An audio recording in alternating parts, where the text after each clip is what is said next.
जी हाँ दोस्तों, अब आया ऊंट पहाड़ के नीचे। नीतीश और नायडू ने हिलाई मोदी सरकार की बैसाखी। पलट गई बाजी, फंस गई मोदी की कुर्सी।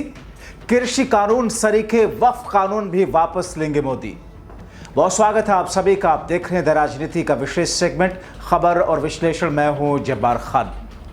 दोस्तों, बीते 5 दिनों में ऐसी कौन सी स्थिति आ गई जिसकी बुनियाद पर मोदी शाह की सरकार इस वक्त हिलती हुई दिख रही है? ऐसा आखिर क्या हो गया कि जिस वक्फ कानून को बड़े शौक से नीतीश, नायडू, जयंत और चिराग ने समर्थन दिया पारित करने के लिए, मगर अब बीते 5 दिनों से सारे के सारे ऐसे तिलमिलाए और बौखलाए हुए हैं जिसकी वजह से बड़ा फैसला ले रहे हैं। आखिर ऐसा क्यों कहा जा रहा है कि मोदी सरकार की दो सबसे मजबूत बैसाखियां नीतीश और नायडू, जिन्होंने कुर्सी को हिला दिया है? तो क्या मोदी सरकार की कुर्सी इस वक्त फंसी हुई है? क्या मोदी और शाह अब कोई नया पैतरा नहीं चल पा रहे हैं? क्या आने वाले दिनों में नीतीश और चंद्रबाबू नायडू की तरफ से कोई बड़ा फैसला जल्द ही देखने को मिलेगा? और सबसे बड़ा सवाल ये कि क्या मोदी शाह की सरकार तीनों कृषि कानून की तरीके से इस वक्फ कानून को भी वापस ले लेगी, सुप्रीम कोर्ट में सुनवाई होने से पहले ही? दोस्तों, महत्वपूर्ण खबर है, अंत तक इस वीडियो को जरूर देखें, आपको हर पहलू से अवगत कराते हैं। दोस्तों, 14 अप्रैल खत्म होते होते कुछ ऐसा हो गया जिसके बारे में शायद मोदी शाह ने अभी तक सोचा ही नहीं था। उन्होंने बड़ी होशियारी से पहले नीतीश, नायडू से वक्फ पर समर्थन लेकर उनको ये समझाने का काम किया और उस समझाने में कामयाबी भी हासिल कर ली कि आप अपने अल्पसंख्यक वोटर्स को समझाइए, मुसलमान वोटर्स को समझाइए कि कानून पिछड़े मुसलमानों के हित में है, ये कानून मुसलमानों के लिए जरूरी था। और हैरत की बात दोस्तों ये कि नीतीश, नायडू, चिराग, जयंत भी ये बात मोदी शाह की समझ गए, मगर जमीन पर जब विरोध के स्तर का एहसास नीतीश, नायडू, चिराग, जयंत को हुआ तब तक काफी देर हो चुकी थी। बीते 5 दिनों से नीतीश और नायडू के मुस्लिम वोटरों वाली सहयोगियों को अंदाजा हो सका, और उसमें भी कहा जा रहा है कि जब नीतीश, नायडू समेत चिराग, जयंत ने अपने तौर पर एक सर्वे कराया, क्योंकि दोस्तों अब मोदी के इन सहयोगियों ने रियलाइज कर लिया कि बीजेपी अपने सहयोगियों के कद को एक समय के बाद छोटा करने की कवायद में लग जाती है। और इस बात को मैंने आपके सामने कई बार कई सारे एनालिसिस में कहा। देश के बुद्धिजीवी ये कहते हैं और इतिहास से दिखाता बताता है। लेट 80s में आपने देखा कि भारतीय जनता पार्टी कैसे छोटी छोटी पार्टियों के साथ में सहयोग उनका लेती है, उनके साथ सहयोग करती है। और फिर आपने देखा 90s के दशक में उन पार्टियों के साथ में अलायंस करती है, और कैसे आपने देखा फिर एक वक्त ऐसा आया जब उन पार्टियों को ठिकाने लगाने का काम करती है। आज आपके सामने कई सारी पार्टियां दोस्तों हैं। तो अब मौजूदा वक्त में ये स्थिति नीतीश, नायडू, चिराग, जयंत सबको लग रही है। जयंत की बात चलिए छोड़ दीजिए, वो जयंत चौधरी दरअसल मौजूदा वक्त में बिहार के रामविलास पासवान और चिराग पासवान हैं, जिन्हें राजनीतिक मौसम का अंदाजा हो जाता है। मौसम वैज्ञानिक उन्हें कहते हैं। वो जहां सत्ता होती है वहां आमतौर पर रहते हैं। यही हाल रामविलास पासवान पार्टी का था।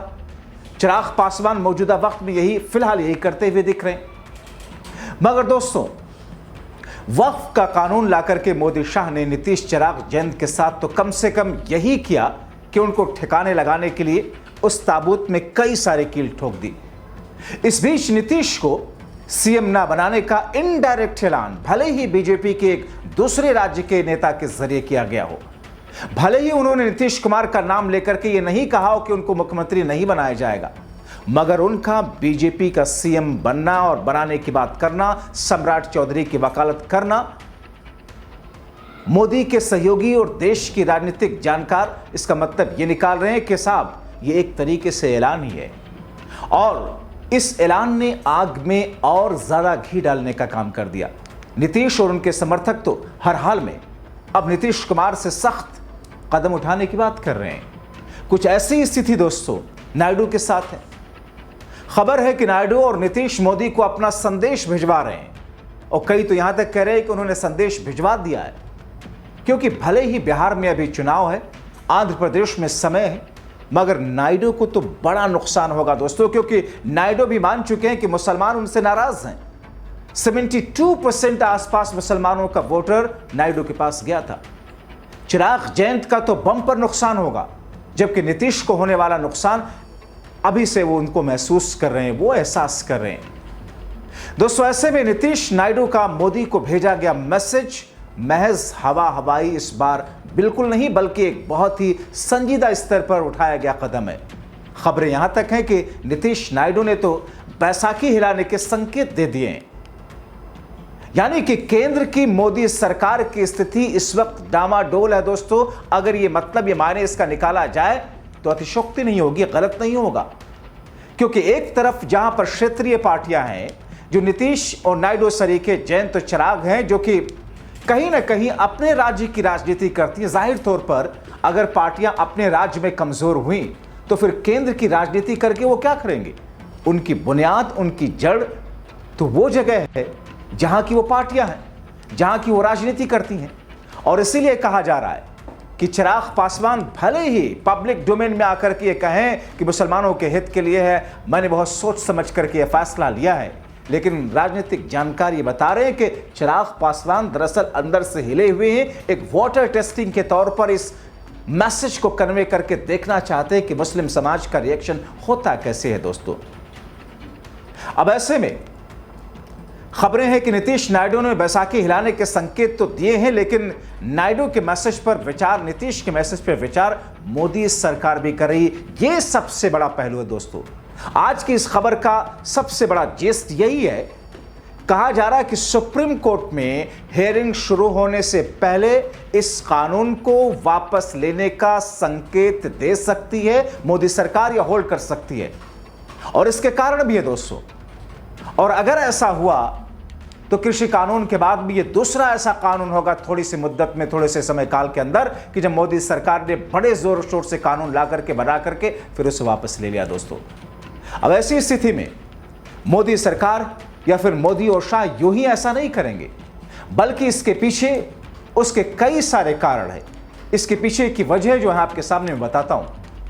तो दोस्तों, उसके कारण ये हैं क्योंकि वक्फ लाने से एनडीए कमजोर हो रही है, बहुत ही स्पष्ट है। वक्फ लाने से इंडिया गठबंधन मजबूत हो रहा है, यह बहुत स्पष्ट है।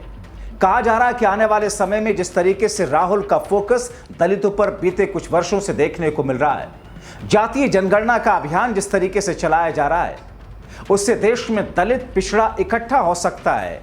और यही डर भारतीय जनता पार्टी को है। दोस्तों, ऐसे में उसके वो सहयोगी जिसमें नीतीश हैं, नायडू हैं, चिराग हैं, जयंत हैं, जिन्हें नुकसान होना तो तय है और ये 7 तक छोड़ने पर विचार कर सकते हैं। इसलिए बीजेपी के लिए फायदे का सौदा तो कतई नहीं, हरगिज नहीं है। दोस्तों, और ऐसे में दोस्तों, मैंने इस मुद्दे पर जितना रिसर्च करके, जितना समझने की कोशिश की, बात करके पार्टियों के नेताओं से, बुद्धिजीवियों से, वरिष्ठ पत्रकारों से जो वहां के राजनीति को कवर करते हैं, उससे ऐसे संकेत मिल रहे हैं कि पिछड़ा दलित गठजोड़ बन रहा है और भारतीय जनता पार्टी बीजेपी के लिए ये एक ऐसा खतरा होगा जिसे बीजेपी अच्छी तरह समझ रही है। वो जानती है कि अगर पिछड़ा दलित गठजोड़ हुआ तो उसमें अल्पसंख्यक तो ऑटोमेटिकली आएगा। ऐसे में भारतीय जनता पार्टी के लिए पूरे देश में चुनाव के अंदर तगड़ी ठोकर लग सकती है। दोस्तों, मोदी के सहयोगियों को यह एहसास अब खाया जा रहा है कि मोदी शाह चाहते तो वक्फ को संसद में विरोध के बाद में रोक सकते थे, कम से कम चुनाव तक तो रोक ही सकते थे, बिहार विधानसभा चुनाव तक होल्ड कर सकते थे। मगर भारतीय जनता पार्टी की सरकार ने, मोदी और शाह की सरकार ने ऐसा नहीं किया। दोस्तों, और यही वो स्टेज है, यही वो बिंदु है जिसको लेकर के मोदी और शाह के जो सहयोगी हैं, बीजेपी की जो सहयोगी पार्टियां हैं, वो और ज्यादा अंदर से विचलित नजर आ रही हैं। क्योंकि नीतीश को अगर देखा जाए, हाल में कुछ छोटी छोटी एजेंसीज के और कुछ एजेंसियों के जो सर्वे आए, जो पब्लिक ओपिनियन आए, उसमें नीतीश कुमार की पार्टी के वोट शेयर, उनके पार्टी की सीटें 43 से भी खिसकती हुई नीचे जाती हुई दिख रही हैं। और ऐसे में 3 चीजें बहुत साफ स्तर पर हैं। दोस्तों, भारतीय जनता पार्टी के सहयोगियों का कमजोर होना, जिन्हें अल्पसंख्यक और मुस्लिम वोट मिलते आए हैं, और एनडीए का कमजोर होना बीजेपी के लिए कमजोरी अपने आप में होगी। इंडिया गठबंधन का मजबूत होना इसमें भी है, दूसरा पक्ष है। क्योंकि जिस हिसाब से इस वक्फ कानून को लेकर के लाया गया, उसमें विपक्ष जिस तरीके से खड़ा हुआ दिखाई दे रहा, ममता बनर्जी जिस तरीके से अपने राज्य में न लागू करने की बातें कर रही हैं, यहां तक कि चंद्रबाबू नायडू के भी राज्य में न लागू किए जाने की बातें या फिर अटकलें लगाई जा रही हैं। ऐसे में इंडिया गठबंधन के पास में अल्पसंख्यक वोटर्स इंटैक्ट होकर आएगा और अगर दलित और ओबीसी वोटर, पिछड़ा वोटर कुछ परसेंटेज पिछले चुनाव के मुकाबले आया तो अपने साथ वो दूसरे वोटर को भी खींच करके ला सकता है। चुनावी गुणागणित करने वाले इस बात को अच्छी तरीके से समझते हैं दोस्तों। तो एक ऐसी स्थिति जब मोदी अपने फैसले के बाद में, जिसके जरिए उन्हें ऐसा लगा था कि थोड़ा मोड़ा विरोध होगा, शांत हो जाएंगे, मगर विरोध के सुर, न सिर्फ सुर और स्वर दोनों तेजी से ऊपर बढ़ते हुए दिख रहे हैं, बल्कि भारतीय जनता पार्टी के लिए मुश्किल समय भी आ रहा है, मुश्किल भी खड़ी होती जा रही है। और ऐसे में वो जयंत जिन्होंने बीते दिनों एक सांकेतिक तौर पर एक मैसेज किया था दोस्तों, आपको याद होगा जब ईद की नमाज को लेकर के योगी सरकार का आदेश था, सी और चौधरी ने जो बातें कही थी, ईद की नमाज को लेकर के छत पर भी नमाज ना पढ़ने देने की जो बात कही गई थी, उसमें उन्होंने एक सिंगल लाइन का ट्वीट करके जो संकेत दिया था, उसे दर्शा दिया था कि बीजेपी की नीतियों से वो असहज तो पहले से थे, मगर अब असहजता उनकी ज्यादा बढ़ रही है। और इसी बीच में दोस्तों, अब जबकि चंद्रबाबू नायडू को लगता है कि उनके यहां जब भी आने वाले समय में चुनाव होगा और जिस अंदाज में इस वक्त विरोध प्रदर्शन चल रहा है, उनकी राजनीतिक जमीन, उनकी राजनीति की बुनियाद न सिर्फ हिल जाएगी बल्कि ऐसी दरकेगी जिसे वापस ला पाना, वापस उस इमारत को खड़ी कर पाना चंद्रबाबू नायडू के लिए बड़ी मुश्किल स्थिति पैदा कर देगी। और नीतीश कुमार ये जान रहे हैं और देख रहे हैं कि किस तरीके से उनके मुख्यमंत्री की कुर्सी तो बहुत दूर की बात छोड़ दीजिए, अभी तो ऐलान भी एक तरीके से इनडायरेक्ट वे में कर दिया भारतीय जनता पार्टी के शासित राज्य के मुख्यमंत्री ने।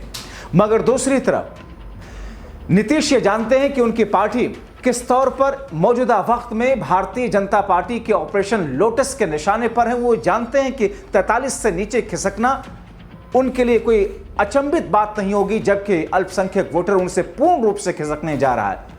हालांकि 2020 के विधानसभा चुनाव में अल्पसंख्यकों का कोई बहुत ज्यादा वोट नीतीश को नहीं मिला था, लेकिन जब वो आरजेडी के साथ में थे 2015 में, तो अल्पसंख्यक समाज ने, मुस्लिम समाज ने दिल खोल करके, झोली भर भर करके नीतीश कुमार की पार्टी को वोट किया था। तो वो जानते हैं कि उनके फैसले के पीछे दोनों तरफ क्या क्या चीजें छिपी हुई हैं, क्या गुणागणित है। और इसीलिए हमने लिखा कि किस तौर पर नीतीश और नायडू ने हिला दी मोदी सरकार की बैसाखी, और अब आने वाले समय में क्या कोई बड़ा फैसला दोनों लेने जा रहे हैं। तो फिर एक ऐसी स्थिति उत्पन्न होगी जब बिहार चुनाव से ठीक पहले कोई बड़ा फैसला नीतीश कुमार भी ले सकते हैं। फिलहाल बीजेपी खेमे में भी इस बात के संकेत इसी तरीके से लगाए जा रहे हैं। अब क्या सोचते हैं, आने वाले दिनों में क्या स्थिति हो सकती है और क्या बेहतर है, अपनी राय कमेंट बॉक्स में जरूर लिखें। अभी के लिए इतना ही, बहुत शुक्रिया।